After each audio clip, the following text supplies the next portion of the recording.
Évangile de Jésus-Christ selon saint Luc, chapitre 15, les versets 1 à 3, puis 11 à 32. Les publicains et les pécheurs venaient tous à Jésus pour l'écouter. Les pharisiens et les scribes récriminaient contre lui. Cet homme fait bon accueil aux pécheurs et il mange avec eux. Alors Jésus leur dit cette parabole. Un homme avait 2 fils. Le plus jeune dit à son père, « Père, donne-moi la part d'héritage qui me revient. » Et le père fit le partage de ses biens. Peu de jours après, le plus jeune rassembla tout ce qu'il avait et partit pour un pays lointain où il gaspilla sa fortune en menant une vie de désordre. Quand il eut tout dépensé, une grande famine survint dans cette région et il commença à se trouver dans la misère. Il alla s'embaucher chez un homme du pays qui l'envoya dans ses champs garder les porcs. Il avait bien voulu se remplir le ventre avec les gousses que mangeaient les porcs, mais personne ne lui donnait rien. Alors il réfléchit. Tant d'ouvriers chez mon père ont du pain en abondance, et moi, ici, je meurs de faim. Je vais retourner chez mon père, et je lui dirai, « Père, j'ai péché contre le ciel et contre toi. Je ne mérite plus d'être appelé ton fils. Prends-moi comme l'un de tes ouvriers. » Il partit donc pour aller chez son père. Comme il était encore loin, son père l'aperçut et fut saisi de pitié. Il courut se jeter à son cou et le couvrit de baisers. Le fils lui dit, « Père, j'ai péché contre le ciel et contre toi. Je ne mérite plus d'être appelé ton fils. » Mais le père dit à ses domestiques, « Vite, apportez le plus beau vêtement pour l'habiller. Mettez-lui une bague au doigt et des sandales aux pieds. Allez chercher le veau gras, tuez-le, mangeons et festoyons. Car mon fils que voilà était mort, et il est revenu à la vie. Il était perdu, et il est retrouvé. » Et ils commencèrent la fête. Le fils aîné était au champ. À son retour, quand il fut près de la maison, il entendit la musique et les danses. Appelant un des domestiques, il demanda ce qui se passait. Celui-ci répondit, « C'est ton frère qui est de retour, et ton père a tué le veau gras parce qu'il a vu revenir son fils en bonne santé. » Alors le fils aîné se mit en colère, et il refusait d'entrer. Son père, qui était sorti, le suppliait. Mais il répliqua, « Il y a tant d'années que je suis à ton service sans avoir jamais désobéi à tes ordres, et jamais tu ne m'as donné un chevreau pour festoyer avec mes amis. Mais quand ton fils que voilà est arrivé, après avoir dépensé ton bien avec des filles, tu as fait tuer pour lui le veau gras. » Le père répondit, « Toi, mon enfant, tu es toujours avec moi, et tout ce qui est à moi est à toi.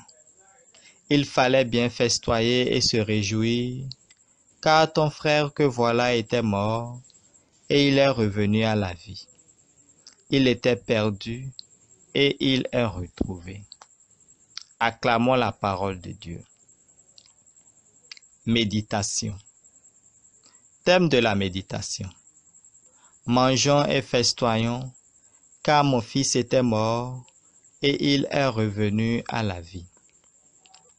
La première chose à faire en écoutant cette parabole de l'enfant prodigue est de comparer l'image que nous avons de Dieu avec celle que Jésus nous donne de son Père.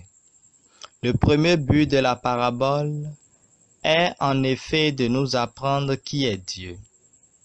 Charles Péguy écrivait, « Si tous les exemplaires de l'Évangile devaient être détruits dans le monde, il faudrait que l'on garde au moins une page, celle qui relate la parabole de l'enfant prodigue, pour comprendre enfin qui est Dieu. Ce Père qui veille, qui attend, ouvre ses bras, pardonne et organise une grande fête pour le retour de son Fils. Dans notre monde moderne, cette parabole est très actuelle et ce qui retient l'attention en la relisant, c'est le départ du jeune fils. Il reflète bien la situation de nos familles. Il y a des milliers de jeunes et de moins jeunes qui, depuis quelques années, se sont éloignés de la religion chrétienne afin de pouvoir affirmer leur autonomie et exercer leur liberté sans limite et sans entrave. Ils ont pris leur part d'héritage et sont partis, loin de la famille et de la communauté chrétienne. Ils ont quitté ce qui était devenu pour eux un monde d'ennui, de monotonie, de rituels dépassés, et se sont aventurés dans un monde de réussite, de bonheur, de liberté et d'opportunités sans limite. Lorsque le jeune fils demande sa part d'héritage, il ne veut pas seulement une large somme d'argent. En fait, il dit à son père, « Je te considère comme mort pour moi.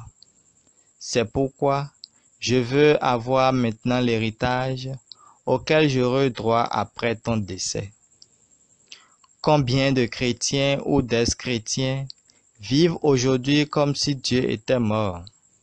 Cette attitude les incite à obtenir tout ce qu'ils peuvent de la vie, car pour eux, il n'y a rien d'autre. Il est vrai que ceux qui quittent la maison paternelle n'agissent pas tous de façon aussi drastique, mais la majorité sont trop occupés par les affaires pour garder du temps pour Dieu et pour la communauté chrétienne. Il y a la carrière, le standing social, la famille, les divertissements, les amis, les voyages, les sports, etc. Comment voulez-vous avoir du temps pour Dieu à travers tout cela? Il existe plein d'idoles et graduellement, l'image de Dieu s'estompe et disparaît. Nous risquons de nous rendre esclaves de ces idoles. Les jeunes générations ne transmettent plus la foi chrétienne à leurs enfants. Souvent, j'entends des parents qui, la larme à l'œil, me disent « Qu'est-ce que nous avons fait dans l'éducation de nos enfants pour qu'ils arrivent là où ils en sont maintenant? Ils ne croient plus en Dieu et placent toute leur confiance dans leur carrière, leur science, leur succès professionnel, leur gain en bourse. Ils veulent extraire le plus de jouissance possible de la vie maintenant, car pour eux, la mort est la fin de tout. Ils semblent oublier qu'il y a une différence entre réussir dans la vie et réussir sa vie. La parabole d'aujourd'hui invite à la réflexion. Elle nous rappelle d'abord que Dieu respecte toujours nos choix, même celui de le mettre de côté. Il espère le retour de son jeune fils, mais il ne force rien. Si celui-ci décide de revenir, ce sera la fête et nous serons tous invités à partager la joie du Père. Dans l'Apocalypse, une belle image de ce respect de Dieu nous est offerte. Voici que je me tiens à la porte et je frappe. Si quelqu'un entend ma voix et ouvre la porte, j'entrerai chez lui. Apocalypse 3, verset 20. Dieu ne force jamais la porte. Malgré nos égoïsmes et nos manques de respect, Dieu reste un Père plein de tendresse, qui fait lever son soleil sur les méchants et sur les bons, et tomber la pluie sur les justes et sur les injustes. Matthieu 5, verset 45. Il paie de la même monnaie les ouvriers de la première heure et les ouvriers de la dernière heure. Matthieu 20, 1 à 16. Il refuse de séparer trop vite le bon grain et l'ivraie. Matthieu 13, 24 à 30. Il aime tellement le monde qu'il envoie son propre Fils pour vivre et mourir parmi nous. Avec cette parabole de l'enfant prodigue, la communauté chrétienne est invitée à entretenir l'espérance que ceux et celles qui ont laissé la maison paternelle reviennent un jour. Elle est aussi invitée à ne pas durcir son cœur, comme l'a fait le fils aîné au retour du fils prodigue, et à partager la tendresse de Dieu. Méditation proposée par le Père Yvon Michel Alade. Abonnez-vous à la chaîne YouTube afin de recevoir à chaque fois les méditations audio.